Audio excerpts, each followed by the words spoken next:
Peace. What it do? What it do? Lord Jamar will live long. Ha! Yeah. What's good, y'all? It's 30 years. 30 years. 30 years. Have no fear. The God is here. My peace to you, Teacher Maria. Karis Knopflin. Green Lion Entertainment. Peace to you, family. They said my favorite brand Nubian album and top 10 all time. Yeah, we gonna have to get an L roll for this.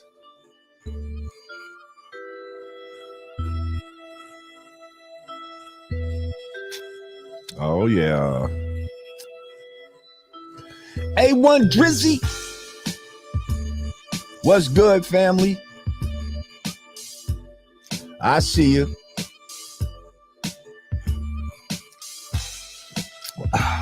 Leah Sawyer says, I'm going to learn today. You're goddamn right you are.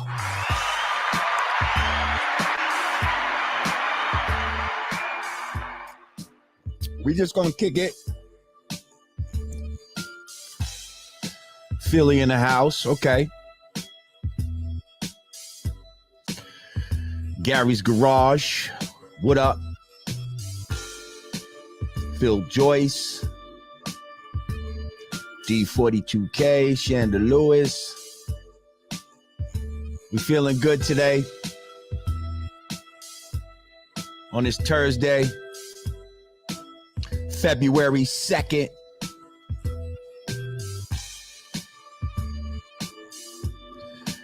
Today's math is wisdom.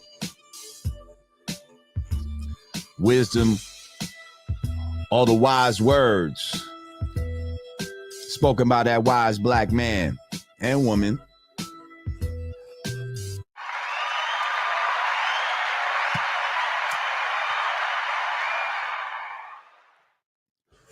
Wisdom's is one's ways and actions.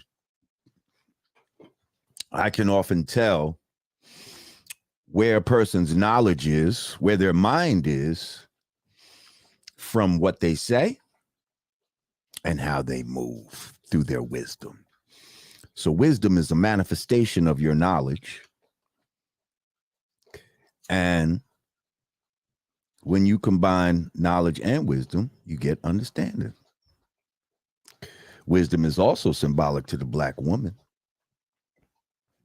She brings forth that black child.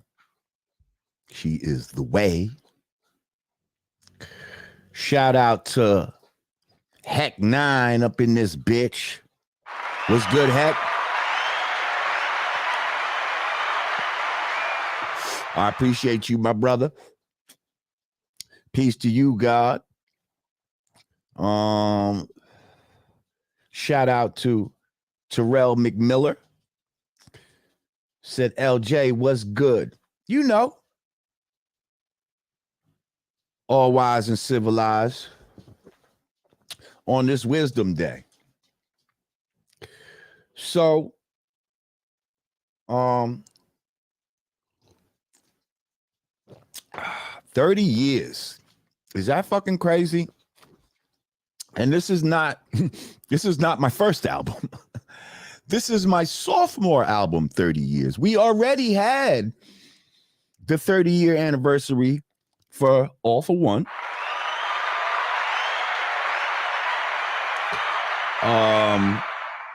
The 5 mic album in the Source. The one that I did with my brother and my mentor, Haji Allah, aka Grand Puba. Oh, clap it up. I hit the wrong one.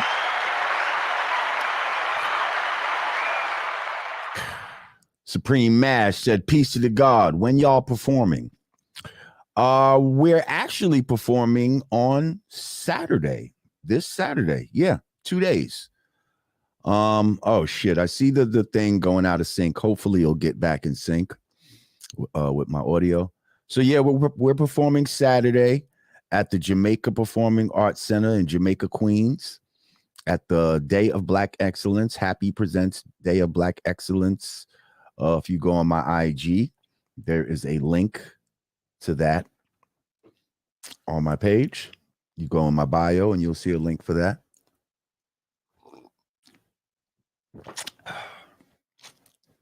Oh, did I say February 2nd? Yeah, today is February 2nd.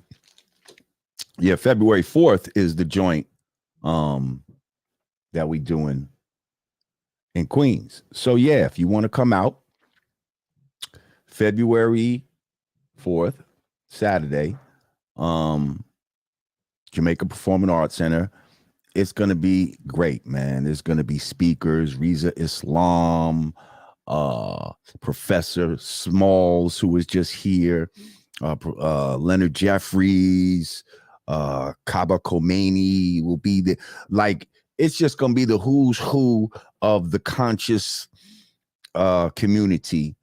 And Brand Nubian is going to help provide the soundtrack on that day. And y'all going to hear some Brand Nubian joints. What kind of dog is that? Oh, the little one? That's a Boston Terrier. That's a Boston Terrier. Anubis, the big one, is a Bully Pit.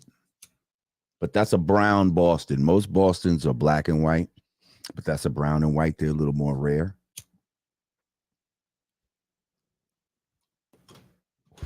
And that's Bruno. Bruno Magli. You know why he's Bruno Magli? Because he's a lady killer. Those are the shoes OJ was wearing. Lord Jamar will live long. Yeah. So listen, we celebrating 30 years of In God We Trust. Shout out to Sadat X. Shout out to the God Sincere. Shout out to everyone that was just running with us at that time, you know. Mark the Spark. Shit, my brother Wise, Reality.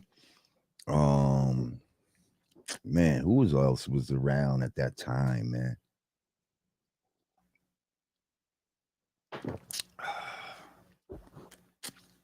Trying to think. Shit, shout out to my man Dave Kennedy, one of the main engineers on that project.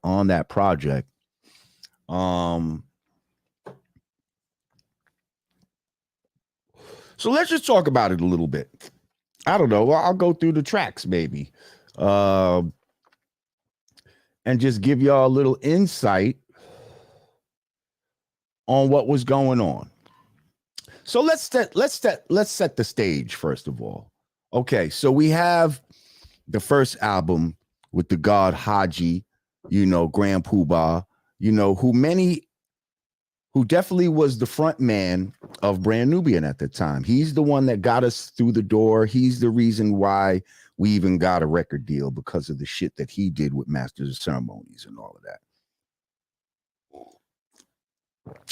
Is that the God Born Allah from Love Allah?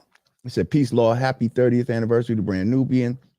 It's my open introduction of your great, mighty work of hip hop. This album is one of my top 10 lists when it comes to conscious hip hop all time. Peace. Thank you. Thank you. See now, there need to be different lists. They talk about your top 5, blah, blah, blah, blah, blah, blah, the top 5 MCs. You know, only list I really care about is the conscious list. So I'm just curious where Brand Nubian will will end up falling in the top like conscious artists, you know what I mean, of all time. Yeah.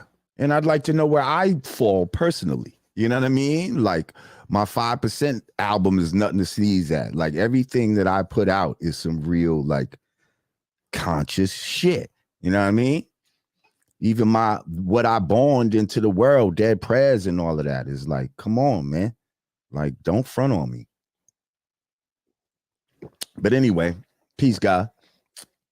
So yeah, the God was like the front man and all of that, and everybody was looking at the God, even though they was like, yo, those two dudes he's with, they nice too. But everybody was really looking at Puba. So when he decided to do his solo album,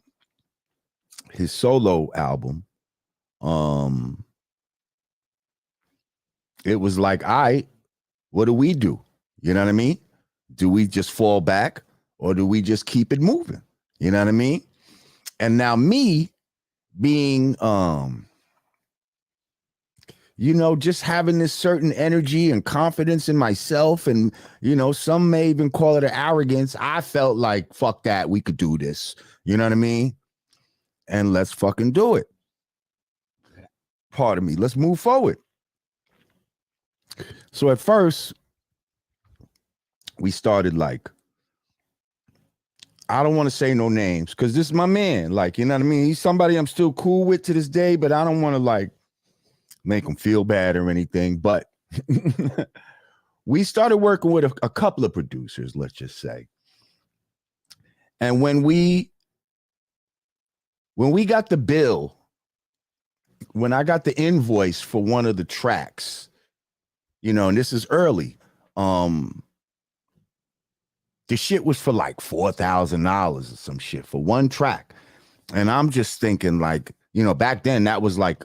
That was high for tracks. You know what I mean? People wasn't, I don't really know the going rate, but I just feel like that was high. You had a recording budget, one song is $4,000. How many songs are we going to do? Like, you know what I mean? So I was like, yo.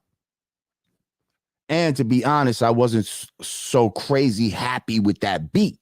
So I was like, damn, $4,000? Like, shit, I could make a better beat than that.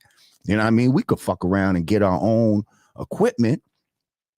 And, yo, we could make better shit. For $4,000, we could buy a whole shit of equipment and do the whole shit ourselves. You know what I mean? And so Dottie X was like, yo, fuck it. You know what I mean? Let's do that. Like, even though we produced on the first album just by like telling the engineer what to do type of shit. You know what I mean?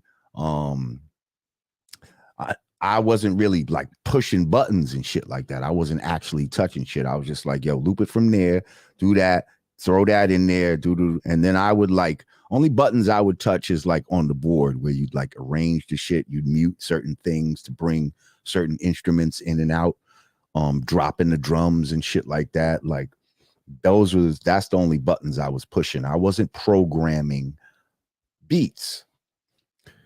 So, but just with faith and all of that, we was like, fuck it. Let's go to record company, tell them, yo, we need some bread, da-da-da. We're going to get our own equipment. Boom, boom, boom, boom, boom. That's what the fuck we did. Shout out to, who's this? Supreme Mash. He said, Lord Jamar for Papa Woo Roll. Yes.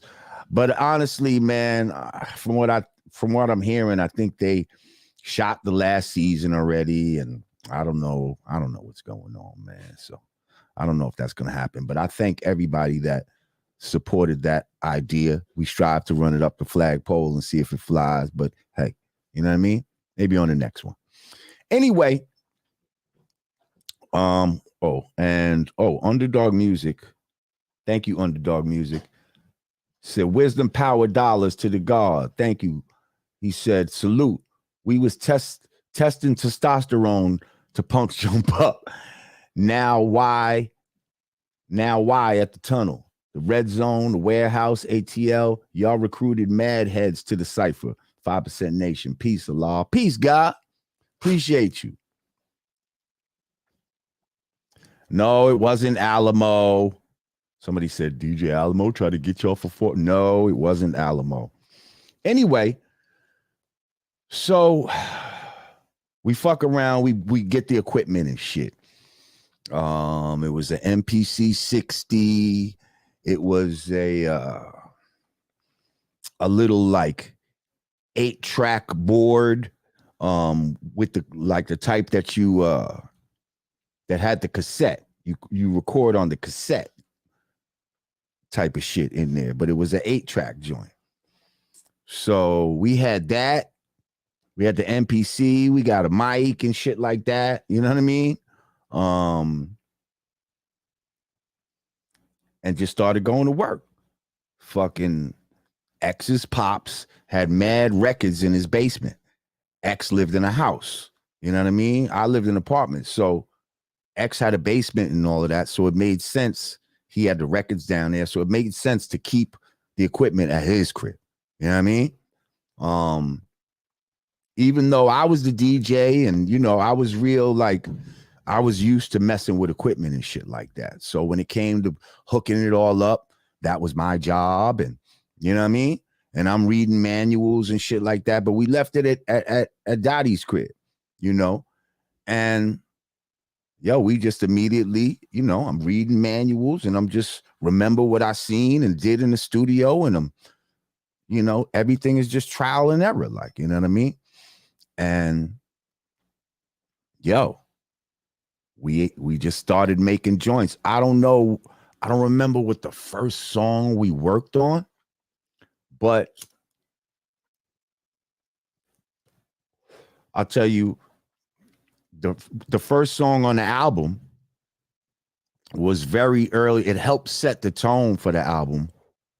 My man Sincere, piece of the God Sincere, found the sample for Allahu Akbar, Allah. He found a record that had that Allahu Akbar on there. When I heard that, I was like, yo, we gotta use that shit. I don't know how the fuck, but yo, we gonna use that shit. And yo, just started piecing it together. Like, I don't even know how it just, I think that was the foundation though. Like, and then I knew I wanted something bassy and all of that because, you know, Puba's album was already out. He had 360 was out there blowing shit up. Well, goes up, round, comes back around again. And I really loved the dark bass that was on 360. And I was like, damn, we kind of need something. I want some dark bass shit too. You know what I mean? Like, I want some dark bass shit. And so, yeah, I think I got that bass line from like a George Benson record or some shit like that. And maybe filtered it or some shit like that. But I just heard the like, I just heard that driving fucking sound in there. And I was just like, yo, that's ill. And now, okay, we need some hard ass drums. Because for me, as a producer, and I've always done this from the beginning of me producing, I always start with the music. Like some producers start with the drums first and then put things around the drums. I usually start with the music first and then customize the drums to the music. You know what I mean? Like, to me, when I listen to the music tells me how the drums should go. You know what I mean? Like, but some people do it the other way around. Wait, is Cole 187 in here right now? Because he's celebrating the 30th anniversary too right now, today. Shout out to Above the Law. The Black Mafia Life album is also celebrating a 30th anniversary today. If you in here, Mansa Musa, let me know. shit, if you want to come on, I'll send you the link, my brother. You know how it is. Jana said, Lord, I was so gaga for you back in the day. Why, thank you, Jana. Yeah, I've heard that before. I was that guy. That's why they say, Lord Jamar will live long. I'm just saying. So anyway, so we're talking about Allahu Akbar. So I had the Allahu Akbar, I got the bass, I got the drums, and now we're just like, you know what I mean? I'm just taking little, little other side, little shit like that, throwing that in there. She said, you still are. Oh, thank you. Where's Sadat? He's probably at work right now. Anyway, wait, was Sadat? No, I think Sadat. Somebody said when Sadat was Derek X. No, this was when Sadat was transitioning into Sadat X. Because I remember we did a remix for, I think it was Concerto in X Minor, and I had produced that. And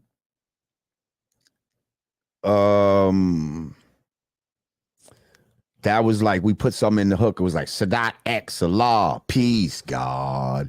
Don't ever call me Derek, because it's not my righteous name. Sadat X, Allah, peace, God. Don't ever call me Derek, because that's not my righteous name. Like, that was a little hook or some shit up in there. Yeah. So anyway, so Allahu Akbar, man. Once that musically all came together, motherfuckers just put the lyrics to it. And it was just a rap from there. I knew that one right there was something kind of crazy. Like, you know what I mean? I had a similar feeling with that I had like with One for All and all of that. Like, there's certain joints that when you record them, like when you have certain joints, you just know, like, if they not fucking with everything, they're gonna fuck with at least this, and that, definitely. Like, you know what I mean? Like, that's how it was on the first album. I didn't know everybody was gonna love the whole album. I didn't know it was gonna be a 5-mic album. I thought certain records people was gonna definitely like, but it was like people ended up loving the whole shit. Like, you know what I mean? Oh, and side note, the All for One album got 5 mics in the source, but In God We Trust, if I'm not mistaken, got like 4.5. Okay, so yes, we fell short of 5 mics, but goddamn it, 4.5 is nothing to sneeze at. Okay, we were just shy of 5 mics for our second album, and that was something that we had done on our own, and I just want to say I'm proud of that as well. But anyway, so let's move on. Allahu Akbar. Boom. Next song, Ain't No Mystery. How did this come about? Maybe we had the sample first. That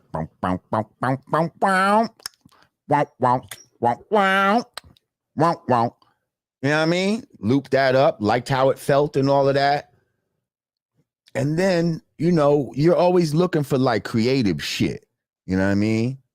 To add in the songs. Like, back then, like, people that made dope albums would like, there'd be skits, there'd be like just shit that sets the mood for the song. So you'd be like looking for shit, or you might hear something in a movie and be like, yo, I gotta use that type of shit.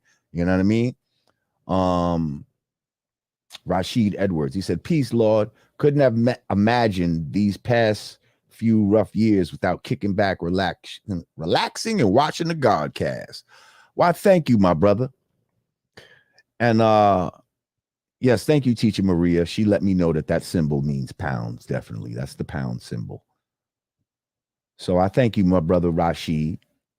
I'm glad I could be of service. So yeah, who is that? That's a supreme black man. That's who. Okay, yeah, I think I got that from Car Wash. I think that was in Car Wash.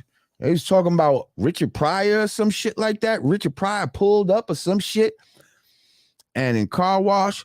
And so when I heard that, I was like, oh, we got to use that shit. You know what I mean? Like, there was mad shit that was out there that, like, I was like, ain't nobody used this really. For the gods could be using this. Like, you know what I mean?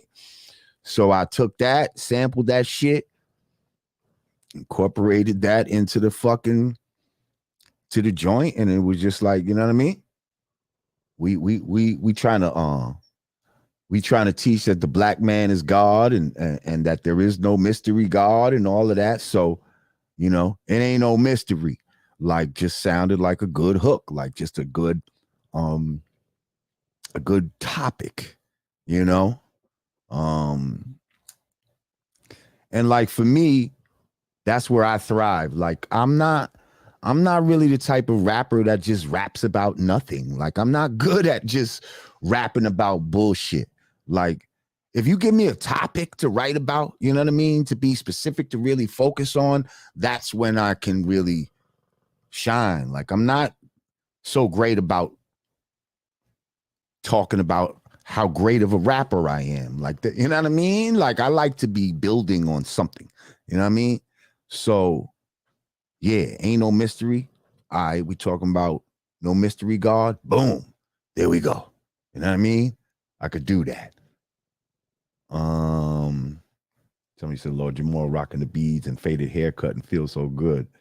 I was hooked. Yeah, that was like the fade and shit. That was the beginning of the dreads and shit, and the end of getting fades. And I used to have Caesars and waves and all that type of shit. That was the end of that type of shit. I was taking my jewelry off. We was taking the gold chains off and putting the whatchamacallit, putting the wood shit on and all that. You know what I mean? Like, that was the move at that time. So yeah, ain't no mystery. Now, I'm also not one. There's probably people out here who's like way better at like knowing what sample is from where. I don't be remembering a lot of times where some of these samples are from. So if you know where that ain't no mystery sample comes from, feel free to share it with the class, but I don't remember. I just know when I hear some shit, if I like it, I'm sampling it. You know what I mean? Period. I don't give a fuck who made it.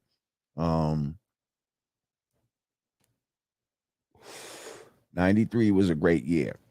That's right. Because I also, this album came on the heels of me just having my son. You know what I mean? So I just became a father at this time too. So, Wilson Pickett. See? I knew somebody was going to know, and I believe that's right.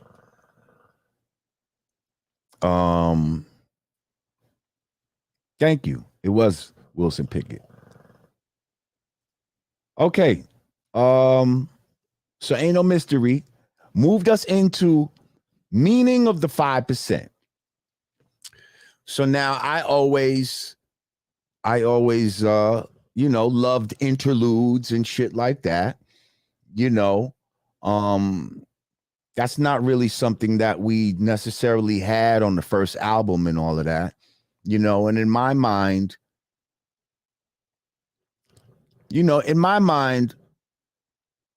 and I love the first album, but in my mind, I thought it could have been more harder and serious.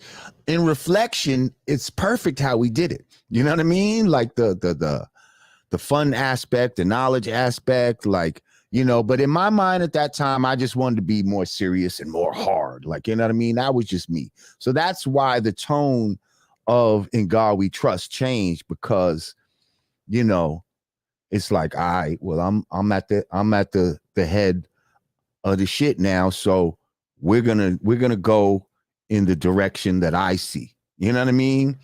So boom. Trouble Man sample. You know, I remember that. That's the Trouble Man sample, right? Boom, boom, boom.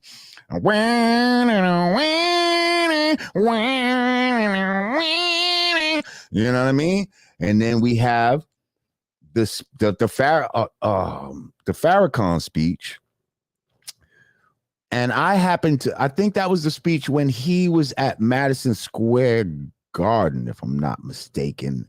And I was at that event when I was young. I remember just going there by myself and all of that.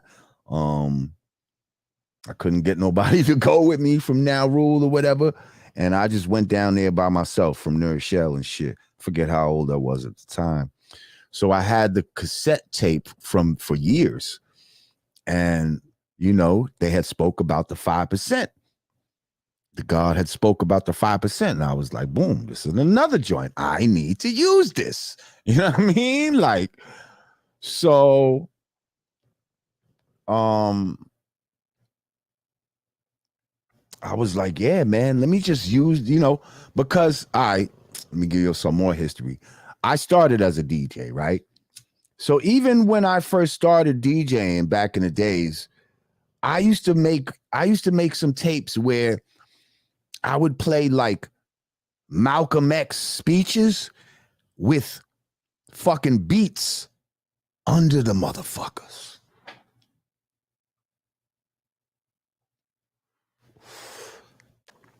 This was like in the 80s, I was doing that.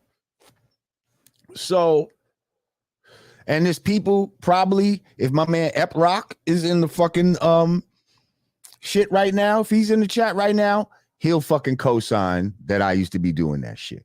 But anyway, so this is kind of doing a similar thing. So I was like, you know what? I should just play that shit and just let it play. And then that's just the record. That's just be like an intermission joint.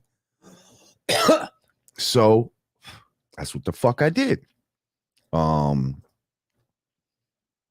Yeah, made that Trouble Man beat. And yep, 85, I believe it was. Minister speaking at MSG. Yes, sir. So yeah, I was there for that.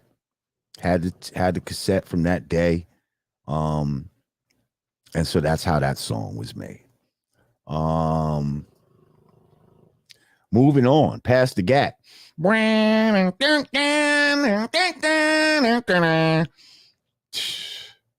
Again, we in X's basement. His pops got mad records and shit. You know what I mean? Mad records. Rest in peace, Mr. Murphy. But Mr. Murphy had mad records, like a fucking wall of records, you know? And he had them shits up in there, you know? So we had a place to dig just right there, just right in the crib. So we just digging and we finding shit. Like everything that we found, everything that's probably on In God We Trust is some shit that we found. Either I had it, either I had some, because I had some records too, but either I had it or it came from Mr. Murphy's record collection. And majority of that album came from Mr. Murphy's record collection. So shout out Mr. Murphy, rest in peace. Thank you for your contribution. So yeah, that's another one. Don't ask me again. Sample nerds, tell me where I got that from. The sample for Pass the Gat. Where did we get that from? The bass line, I remember that was played. I think Dave Kennedy might have played the bass line for that. And again, you know, the drums I used for that joint right there were kind of popular hardcore drums at the time. I wasn't the first one to use them. But yeah, they just sounded good with that joint. And Give me the gat so I can smoke this motherfucker. Where'd I get that from? Like Menace to Society or some shit like that? I think so. I forget. I think it was from Menace to Society.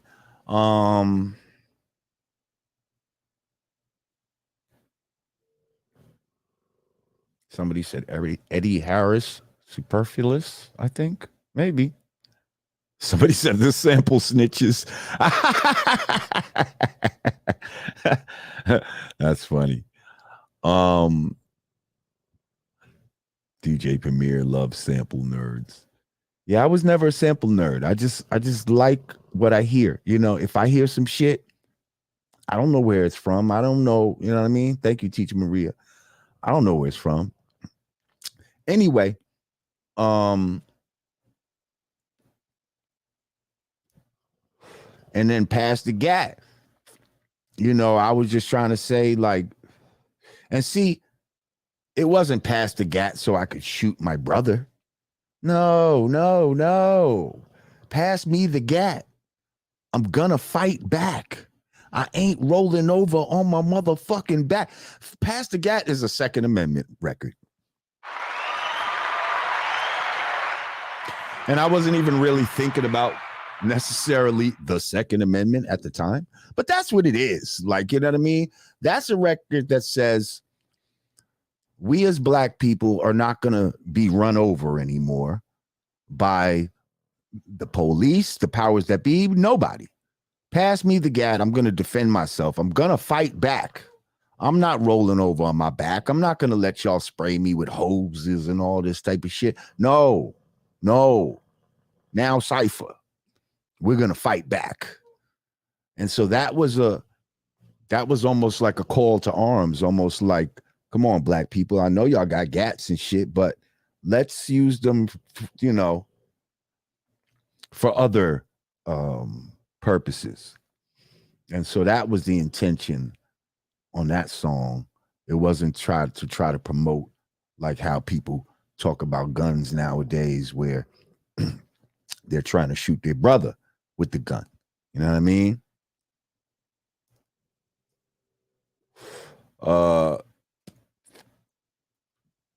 Yeah.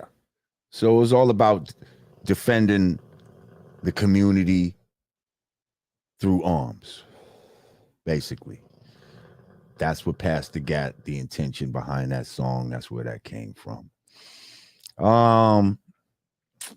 Moving on.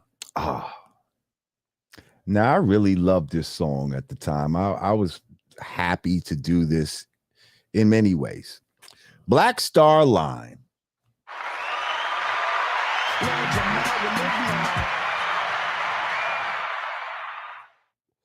First of all, let me just say I'm not going to play any of these songs because I don't want the powers that be to try to, you know, take over the monetization of this show, of this particular episode and all that. Fuck y'all, you're not getting that. Yeah, we're not doing that. So,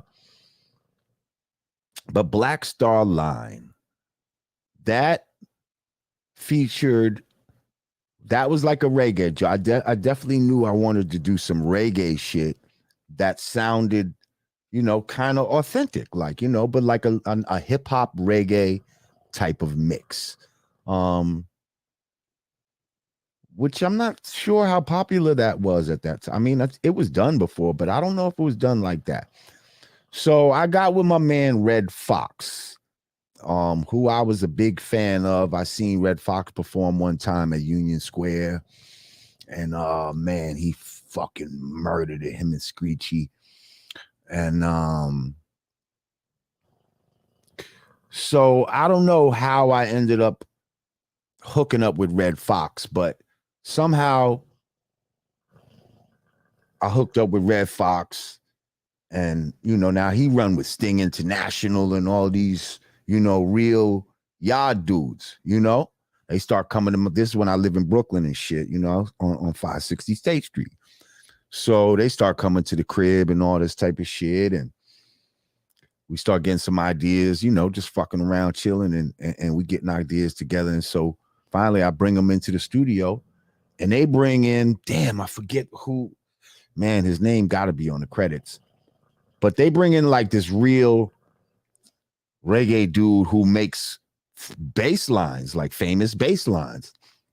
And I'm telling you, yo, we might have been the first ones to get that ooh, ooh, ooh, ooh, ooh, ooh, ooh, ooh, ooh.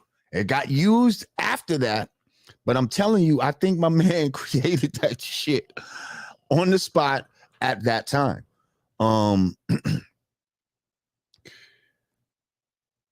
And so, yeah, I remember being in Chungking with all these amazing people with this, with this dude, my man Dave Kennedy was there. Fucking, I remember programming the drums for that with the, just chopping up Impeach the President or some shit like that and programming those drums to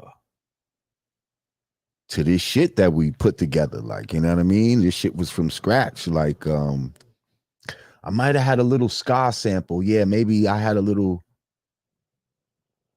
Maybe that's where it started at. Some sort of ska sample that I had originally.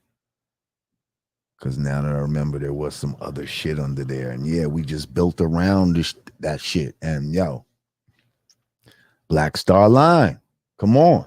Now I'm trying to educate people. I'm knowing that a lot of people don't know about Marcus Garvey and the Black Star Line and all that type of shit. So again, I'm trying to make a song. I'm trying to make knowledge born to where, you know what I mean? Put people on to some shit that they might not know about. And for the ones that do know about the Black Star Line, then, oh shit, they're going to get excited because who the hell has made a song about the Black Star Line before?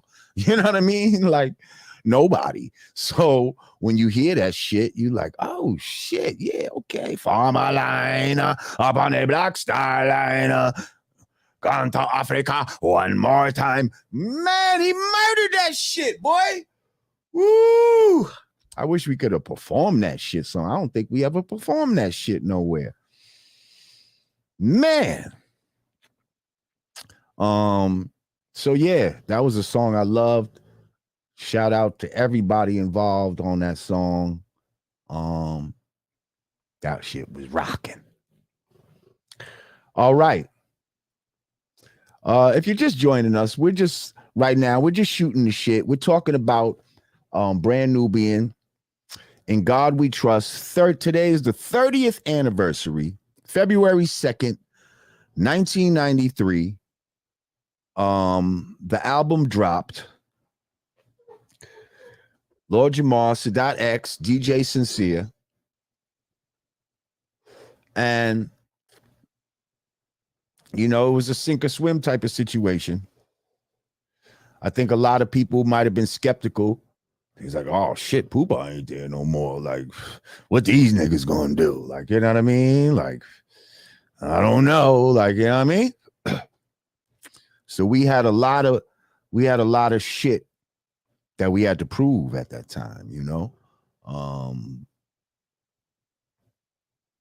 Yeah, it was definitely sink or swim, People of a lesser constitution would have just been, just sunk into the corner. I don't know if I can do this. Man, fuck that. Let's go. All right. Next song. Allah and Justice. So Allah and Justice, yeah, it was on Elektra, but now it's coming through Tommy Boy. Tommy Boy now has the rights to the Brand Nubian catalog. So if you click the link, first of all, if you want to buy the album right now, there's a link in the description. It's been re-released and all that type of shit. And yes, we will get bread off of it and all of that. So have no fear. But what was I gonna say? So sample snitches, where you at? Sample nerds. Allah. What's the sample that we found for Allah and Justice? So the Enlightener. Part of what drew me into the 5% Nation was I used to listen to the Supreme Team on WHBI, and they used to sing the Enlightener, peace to Allah and justice, all of that. The knowledge is the foundation. So, but I didn't know what they was talking about. I just thought it was fly, like it sounded fly. So when I got knowledge, they're talking about knowledge. I'm like, wait a minute, this is the same shit the Supreme Team was talking about. And that's when I realized that I was being taught unbeknownst to me. And I was like, damn, that's genius. Like, I want to do that later on in life, you know? So anyway, as a homage to the Supreme Team, they had did it off the Make This a Night to Remember beat, the Shalimar joint back then. But we had this beat that we looped up, this bass heavy beat. Sample nerds, don't be shy now and shit. Oh, hang on, I don't want to be a sample. Fuck that. You're already a sample snitch. Keep snitching. It's okay. We already paid for these samples. Hey, what's up, Latoya? I see you. Peace. So anyway, somebody's look at Granny Run. I think you're right. See? Thank you, Charles. So anyway, I looped that joint up, and I don't know why. I'm just, listening to the bass notes and shit, and then I'm like, hey, and I'm just like, yo. I'm like, yo, that shit kind of go dope with that right there. I was like, we should fucking do the fucking, we should do the Enlightener to this beat right here. And this beat almost like another little interlude type of shit. You know what I mean? Like, we just trying to get creative. Like, you know what I mean? Like, niggas had never sung or nothing like that on records before. That's the first time ever really trying to sing on a record. You know what I mean? And people say that, we lost a lot of melody when we lost Puba. Puba definitely was known for having that melody, providing melody within our music, singing little shit, little ditties and little, you know what I mean? And I do agree, we did lose melody, upon reflection, because we wasn't doing a lot of that. But most of our melody lied in that song right there. Although we'll get to some others. All right. So Allah and Justice. And so, yeah, I sang on there. X sang on there. Sincere is the third verse. I mean, yep. And then we all came together and sang at the end. So that's how that one went down. Now this is a sleeper right here that a lot of people love, and that we really loved doing.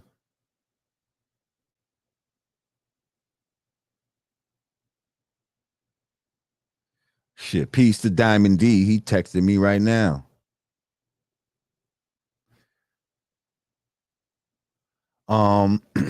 He said, let's do a 30th anniversary tour. So yeah, this next joint, sleeper, but yo, a lot of people fucking love this song, and that would be the Travel Jam.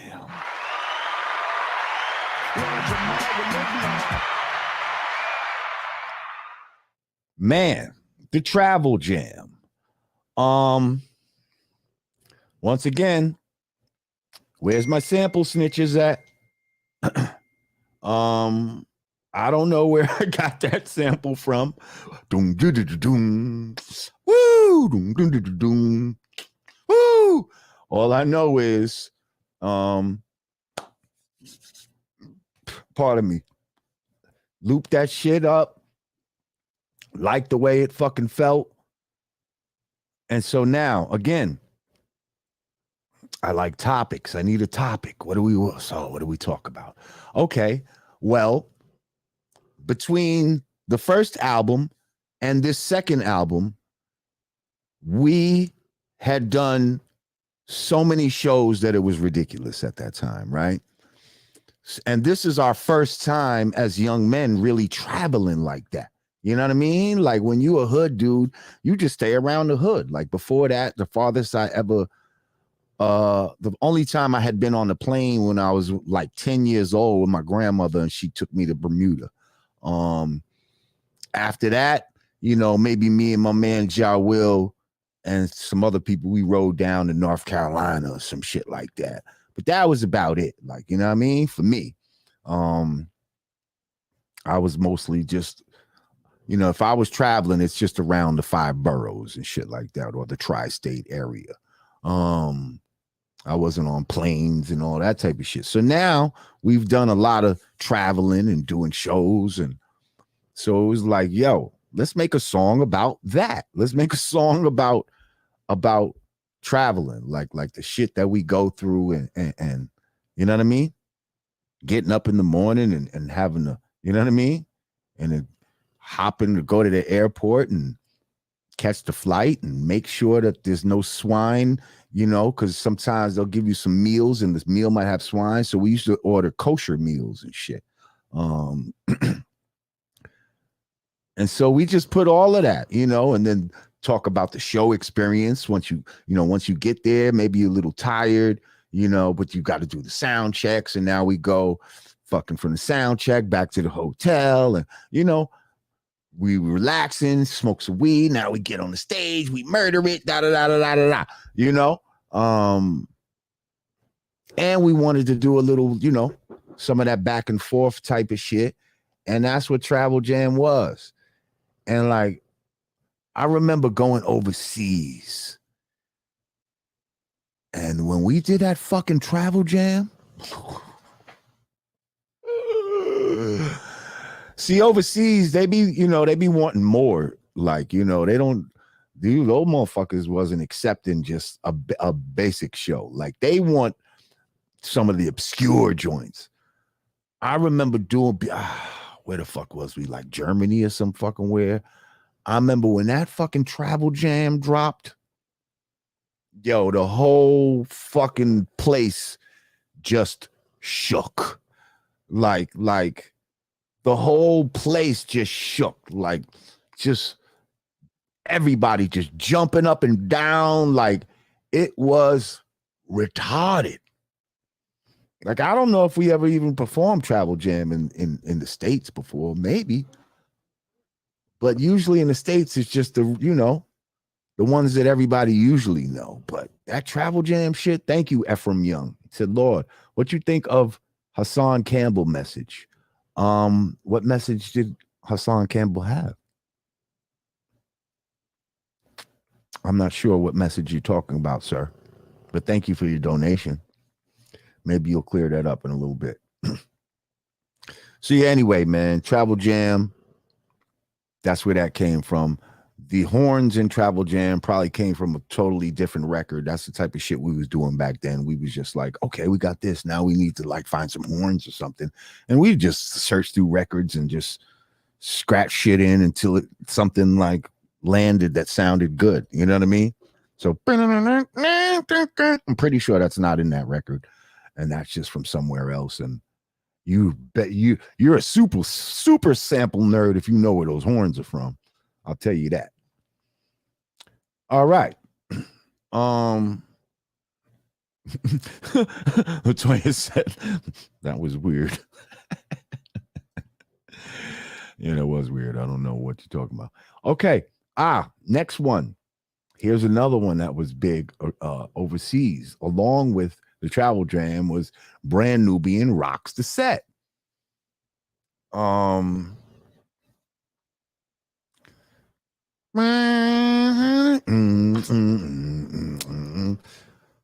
Sample nerds, again, I need you. Yeah, I need you, sample nerds. I don't know where I got that from. Travel Jam was so powerful, such a slept on joint. I'm so glad that your brothers are recognizing it. I know I was loving it and still do to this day. Thank you. You know, maybe, just maybe we should be performing that sometimes. I don't know. What do y'all think? Is that a song that you would like to hear at a brand Nubian show? Let's just say my man Sadat is there, you know. And we're doing one of those super shows. Is Travel Jam something we need to be doing? But anyway, moving on. Brand Nubian rocks the set. I don't know where we got that. Again, you know, we kind of want to talk about performing, you know, like doing shows, because that's a strong point for us. That's a strong point for Brand Nubian. We've always had strong shows, you know, whether it's all of us together, Brand Nubian, if it's me and X, if it's me and Puba, like our shit just be strong, like in all those different configurations. You know what I mean? Like right now, me and Puba is doing a lot of shows because X is not around like that. And yo, we still be murdering it, just me and Puba. You know what I mean? Like, so Brand Nubian Rock the Set is kind of a song just addressing how Brand Nubian rocks the set. You know what I mean? All right, moving on. So I know that this sample is from Bobby Humphreys, and this song is "You Gotta Love Me or Leave Me Alone." You gotta love me or leave me alone. Love me or leave me alone. Back then, and this is also part of why you could kind of tell that hip hop really is the masculine side of black music, because back then you'd always fucking be like, yo, we need to make a song for the girls. We need a song for the girls. A lot of this shit is too hard. You know what I mean? Because the hard shit is, and I'm not saying pause, fuck all that bullshit. The hard shit is the type of shit that niggas want to hear. You know what I mean? But the girls, you need something for them too. And so when we heard when I came with the Bobby Humphreys, when, you know, I think X came with that record, but of course I got to loop it up and all of that and put the shit together. Then we found drums to go with the shit and all of that type of shit. So again, keep in mind, I'm producing this whole shit. The only shit I didn't produce is Punk's Jump Up, when we'll get to that. Although I did arrangements on that. But anyway, so yeah, Love Me or Leave Me Alone, just the whole sound of it sounded real pretty, and you know, but it was hard too, like, and I was like, yeah, this is, you know what I mean? This definitely got to be the one. I'm live right now. What? All right, hang on a second. Hang on, y'all, man. I got to do a UPS signature at the door. Give me a second. Here, let's play some interlude music.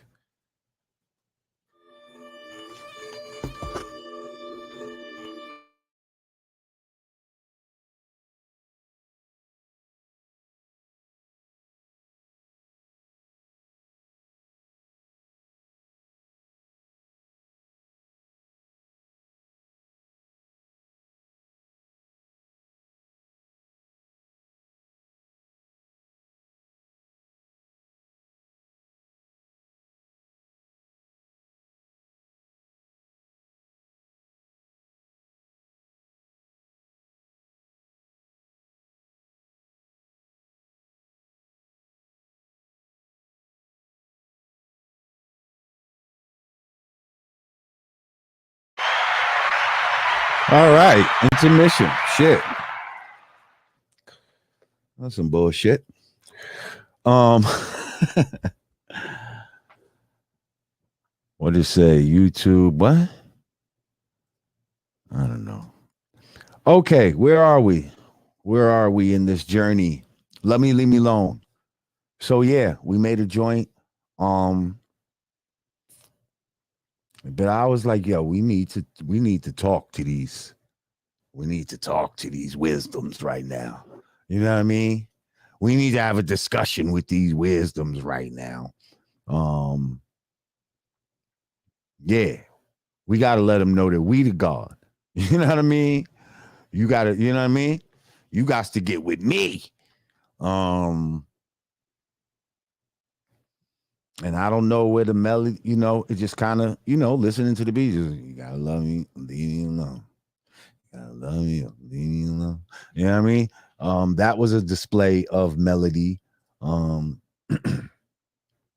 Maybe not as much as Puba would do, but that was me trying to put some little melody into the shit, a little something. Thank you, B41. I appreciate you. Boston in the house. So yeah, we was like, let's talk to the wisdoms, but let's not do it in a traditional, way, like Keith Sweat begging the wisdoms. You know what I mean? Like, we not gonna be doing all of that. Like, we was on some at the time, me and Sadat definitely was on some player type of shit. You know what I mean? Like, we had wisdoms at that time, you know what I mean? Let's just say. Yeah. So let's convey a message. You know what I mean? And the message is, you gotta love me or leave me alone. You know what I mean? Get with me or don't fuck with me. You know what I mean? We not I don't eat swine. You know what I mean? Lips that touch wine will never touch mine. You know what I mean? So what are we doing here? You know what I mean? What are we doing here? You love me or you leave me alone? Fucking with me? If you fucking with me, you can't fuck with the swine. You know what I mean? So what are we doing here? Let's talk to me. That was the basic attitude behind that joint. Hang on. Monotalk Waller said, Lord Jamar in a Allahu Akbar video, one of the dudes in the room writing something at the desk was one of my teachers from IS 44, 1987, 19. His name is Mr. Nigeria. Okay. Yeah, my man writing at the desk, he was like an actor or some shit. He was hired by the director of that video to play that part that he was playing. You know what I mean? Just like the old man in the video, those are people that were cast.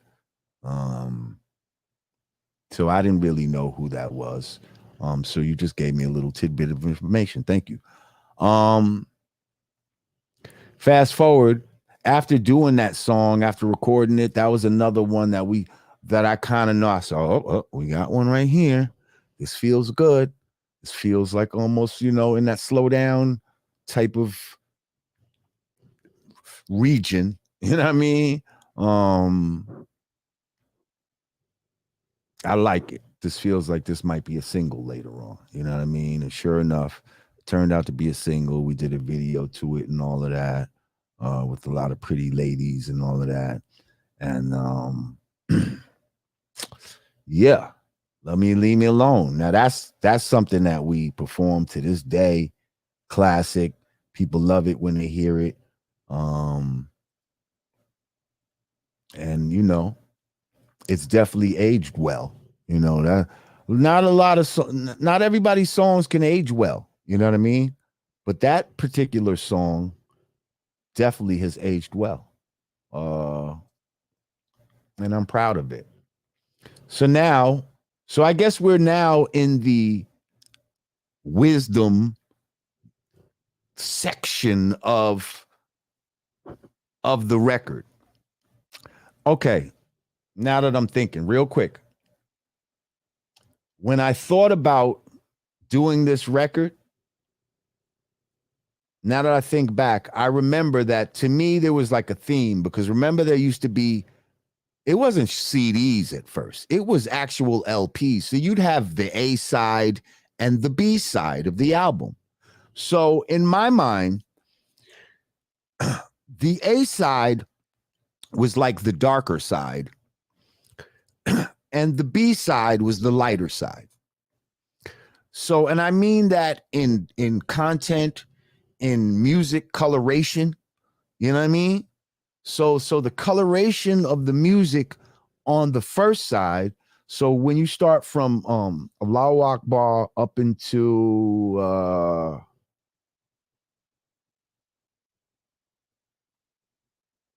where is that? Hang on, I skipped the Gods Must Be Crazy. Ooh, I'm bugging. I skipped the Gods Must Be Crazy from the first side. That's where you'd end it. You'd go from Allahu Akbar to the Gods Must Be Crazy, and then the B side would be Travel Jam up into Punks. So now, if you visualize in your mind the mood of the records, I think you can kind of see what I'm talking about and where I was going with that. So hang on, let me back up before we get to Steal Your Hoe. Let's talk about the Gods Must Be Crazy. The God, boom, boom, boom, boom, boom, boom, boom, boom. Okay. And all the little paranoid.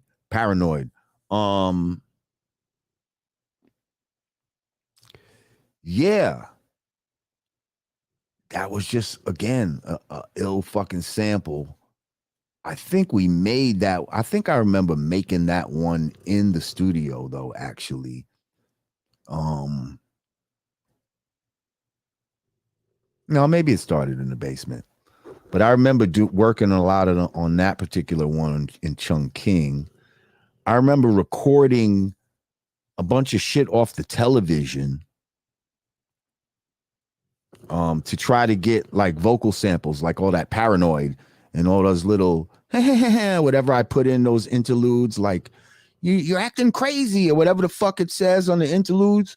I know I got that shit from just some shit that was on the TV that I like sampled some shit off the TV. And I forget how we did. I think we just put a mic up to the TV. It wasn't even like back then TVs had jacks where you could like do the audio. I don't think it was anything like that. I think we just put the mic to the speaker of the fucking TV, and that's how we got some of those samples. Sample nerd, please tell me what this bass line is. I'm not sure. So yeah, bass line, drums, the Gods Must Be Crazy. You know, I had heard of that movie. There was a movie, The Gods Must Be Crazy, and I just always thought that was an ill title. You know what I mean?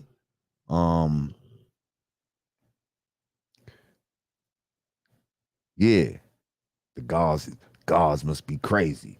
So then when it was time, to make a record, the Gods Must Be Crazy. Like, let's make a joint called The Gods Must Be Crazy. You know what I mean? Thank you, Kamisi Fox. He said, if you acting tone deaf, it's your own mental deaf. You gotta love me, leave me alone.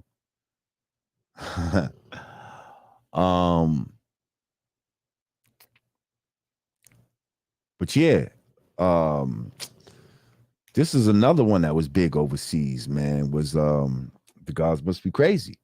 That fucking song right there it was a smash, just like the Travel Jam, fucking all of them joints. Travel Jam, what I say? What was the other joint? Brand Nubian Rock the Set. Those are really big overseas joints. Do I have my overseas people in the house right now? Where's my fucking London people and shit like that? To verify that shit. Yeah, that break beat was fire that we put under there, right? With the fucking doom, doom, doom, doom, doom, doom.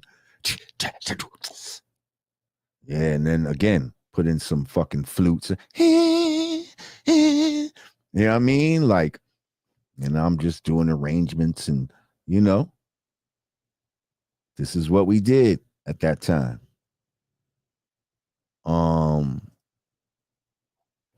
That's right. Shout out to the Cube. So yeah, I didn't want to skip over that song. All right, so now that I think about it, Travel Jam and Brand Nubian Rock the Set kind of go together in a way, because Travel Jam, we're like traveling to the jam. You know what I mean? We're traveling to the jam, and that's a jam about traveling. But yes, talk about us traveling to the show. Now, Brand Nubian Rock the Set, that's almost like, we're here at the show now. You see what I'm saying? We're here at the show. And then after the show, ladies, you gotta love me, leave me alone. Oh shit, there seems to be a story going here. And then combined with Love Me, Leave Me Alone. See, now this is where I say this was almost like the female section, because the next song was Steal Your Hoe.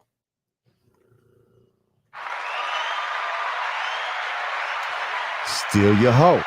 I'm guaranteed I steal your hoe when I'm on the microphone doing my show. Now that was a sample from this, who was that? Donald D and I forget the record. Donald D and somebody. And that was like in the beginning of the fucking song or some shit like that, like a part of the intro. And I had that record and I just liked how that sound. But the initial the whatchamacallit that we found out, wow, wow, wow, wow, wow, whatever sample that fucking is. That's just some shit we found in Mr. Murphy's collection. And it was just like, when I heard that sample right there, I was just like, yo, this is fucking crazy. And then I kind of already knew, because I like those, the drums I used to that. Again, I'm not the first one to use it. Somebody else had used those drums, but I liked when they used them. And I was like, man, I want to use those drums for something. And I was like, those drums will sound great with that fucking shit right there. Just that little snap, those snappy fucking. And I was like, man, let's go with that shit like that right there. And I feel like Steal Your Hoe is a sleeper too, but that does great at shows too. Steal Your Hoe, just the bass on that motherfucker is just, love it. Love it.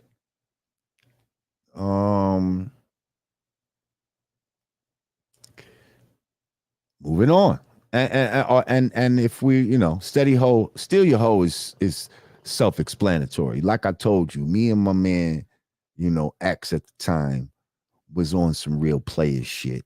We had a lot of broads. We was doing the damn thing. We was moving around.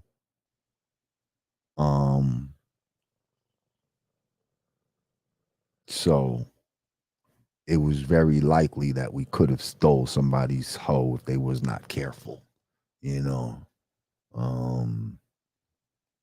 That's the type of shit that was going down. He said, Steal Your Hoe is one of my favorite joints. Thank you. That, 5 Stair Steps. Yep. That's who did that. That's who made that one. 1 for the treble, 2 for the bass.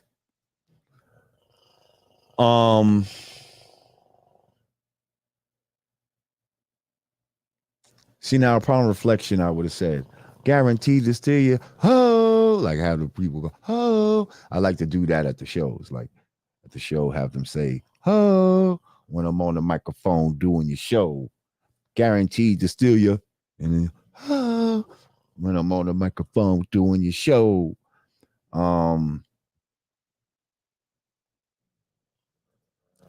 Somebody said, who's the most impressive producer you've seen work? Most impressive? Maybe my man Delight. Probably my man Delight.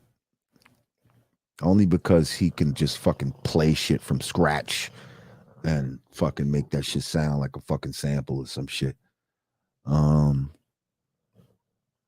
Yeah. He's definitely one of the most impressive. So anyway, so now keep in mind, This is all we're learning as we go. Like I'm still learning how to fucking work the fucking MPC as I'm making a fucking whole album. Do you understand me?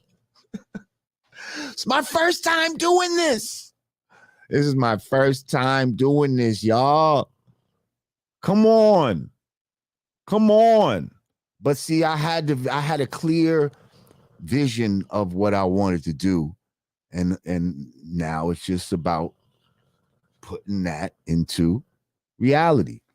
All right, so now we move from Still Your Hoe to Steady Bootlegging. Some get over the hump. Bootlegging. See, now when we heard that, when we found that record, it was like, oh shit. They said bootlegging.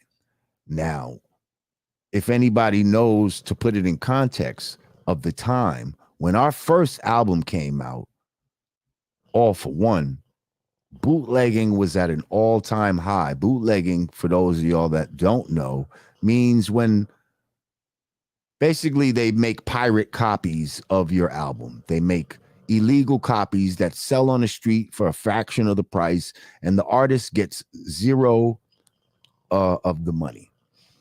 So, you know, in my mind, and I still believe that the record companies could have been in on that shit. So where they're getting front door sales and what's called backdoor sales, you know, so, and it's a way to help sabotage certain groups, I believe, you know. So we were one of the most heaviest bootleg groups at the time. Like, it's one of the reasons why we didn't go gold. We almost went gold, but thanks to bootlegging, we didn't go gold. So anyway, and that's surprising to a lot of people. What? Y'all brand Nubian never went gold? I thought y'all went black. Nope. You see any gold records and all that on my wall and shit like that, it's from other stuff that I've worked on and stuff like that. Those are not from Brand Nubian. But anyway,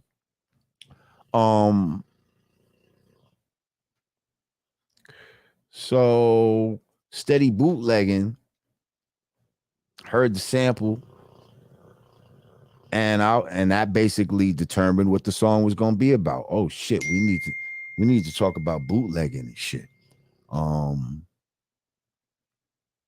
That's the lick right there. You know what I mean? Let's talk about this bootlegging shit that's out of hand, or whatever the case may be, and how it's affected us, and how we think maybe the record company got something to do with it, and all of that type of shit.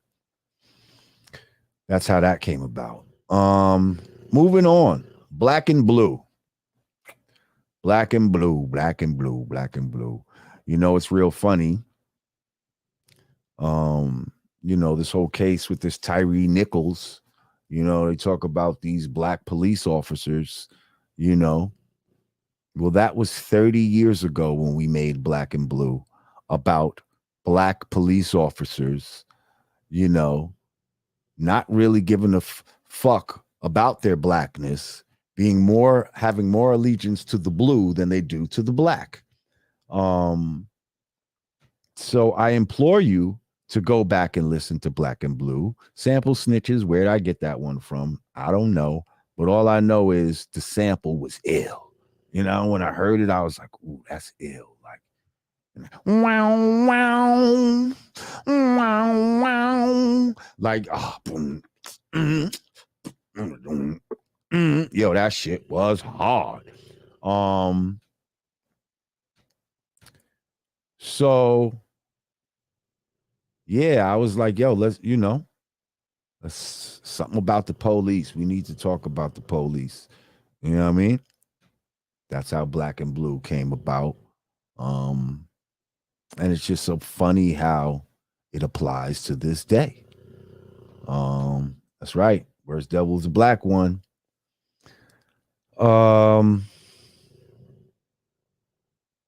Yeah. Does anybody know where that sample is from? Class? Anybody?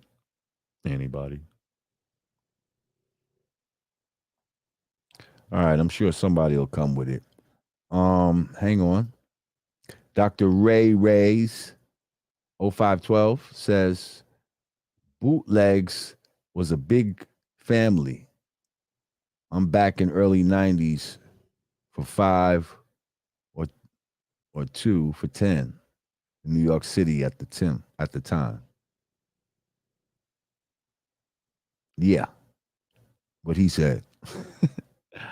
Yeah, nah, it was big at the time. Yeah, you can get shit for $5, 2 for 10, like he said. You know what I mean? And the quality was, I mean, it was, some of it was bad, but some of it was all right. Like some of it wasn't that bad, you know?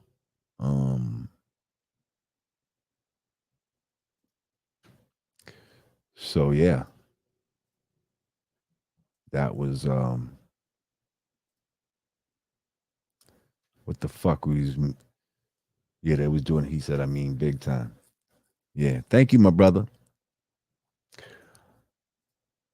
So yeah, that's what the fuck was going on. Black and Blue. That might should be the soundtrack for this fucking Tyree Nichols shit, huh? Play that shit in the background. See how it applies. Interesting. And finally, people, probably the most famous song from off of the In God We Trust album, which ironically I didn't produce. The only one I didn't produce, but I had a lot to do with the arrangement of all 3 versions. Punks Jump Up to Get Beat Down. Cause I give strong blows to the heads of my foes. Dread flows, gives me power as it grows. Watch out, Ross Clotter, you catch the speed not, heed not, and hell will be your home, Lord Jamar Sadat, as we swell your dome. Punks Jump Up.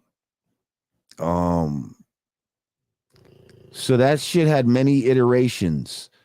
There was the original album version, which was like, when I first heard that beat, I was like, oh man, that shit is so hard. Fucking the drums, the and then with the you know what I mean? I was like, yo, Diamond, you're a sick man. Like, we was like, yo, this shit is fucking crazy.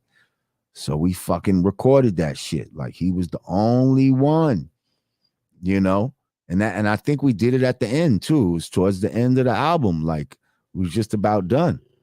I almost swore off fucking with other producers, but that shit right there was like, nah, we gotta have this one. Just don't fucking hijack me. You know what I mean? So boom, we got that. Then it's getting close to video time, because like we decided that was gonna be a single and all that. And so we're at the video for one of Diamond's songs. I forget, Best Kept Secret, maybe? Yeah, I think it was the video for Best Kept Secret.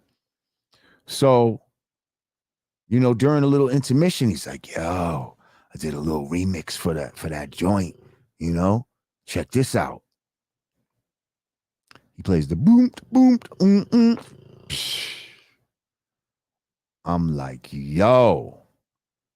See, but I think he had it falling in a weird way. And I was like, yo, if it falls right here and that's how we need it to go. You know what I mean?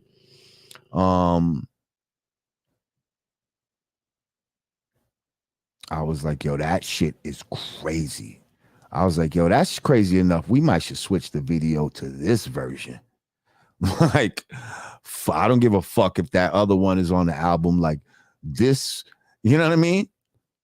This the video version right here. And so we fucked around. Are you going to this dude said claiming I'm a criminal? That's my shit too, but that's a whole nother animal. That's a whole nother album. So I was like, yo, we need to switch this and use this one for the video. Fuck that. And he was like, word, yep. So we did that. And then before we even got a chance to, I think, do that and put out the single, this motherfucker comes with a third version. That still was crazy. And that's a more obscure version of Punk Jump Up. But that's the version where Diamond actually rhymes on that one. And that's the one where me and Sadat change our lyrics up. Switch our lyrics. Because on the original version of Punks and on the video version, it's the same. Me and X say the same lyrics on both of those. But on that third remix, everything is different now. Now we fucking, you know what I mean? We switched the hook kind of step up and catch a bad one, all this type of shit. And fucking X wrote the next verse. I wrote the next verse, and then we put Diamond on the shit. Ended up being a classic. Yeah. And that ended up rounding off the whole album of In God We Trust. And the rest is history. Like I said, we got like 4.5 mics. Go ahead and verify that. You can look that up. I'm pretty sure it was 4.5 for that second offering. And people basically saw that we were able to hold our own, and we showed people that we deserve to be here, basically. That it wasn't a fluke, that we know what we're doing too. We hip hop artists, we all great hip hop artists in our own right, and let the record reflect. You know what I mean? That's all. So yeah, I thought it would just be something different since today's the 30th anniversary, instead of just coming on talking about current events and all that type of shit. Even though we need to talk that. I'll be back. What's today? Thursday? I don't know. Maybe I'll come back tomorrow. And we'll talk, just regular shit. But today, this was the topic. I appreciate y'all for coming through. If you haven't, make sure you like this particular broadcast. If you haven't subscribed to the channel, make sure you do so at this time.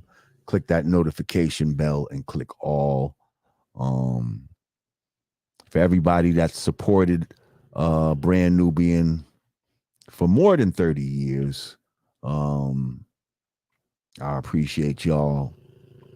All of y'all that have been fucking with us from day one. But shit, if you just discovered us yesterday, I still appreciate and love you. And thank you. There would be no us if it wasn't for y'all. And yeah, shout out to everybody that somebody said the rest is God's story. I like that. Yeah, shout out to everybody that dropped something in the super chat.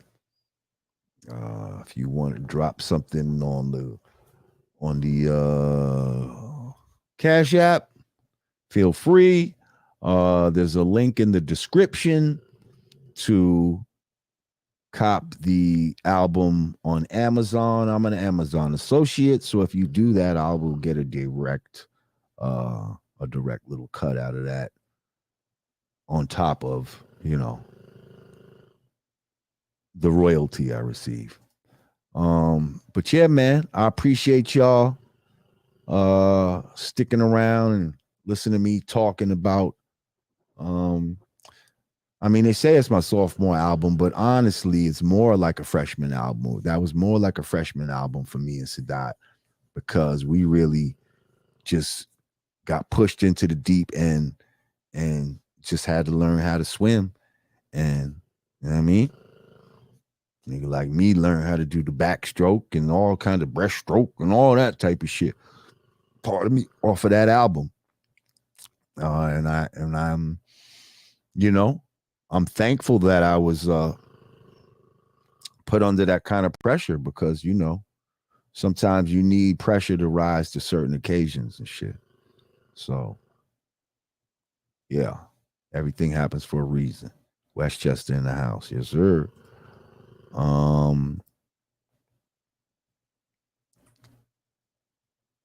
Somebody said the album should be reissued with all the remixes.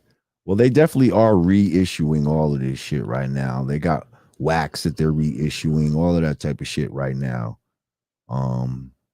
Tommy Boy Records, check it out. But all right, y'all. I gotta make some runs and shit. So thank y'all for coming through once again.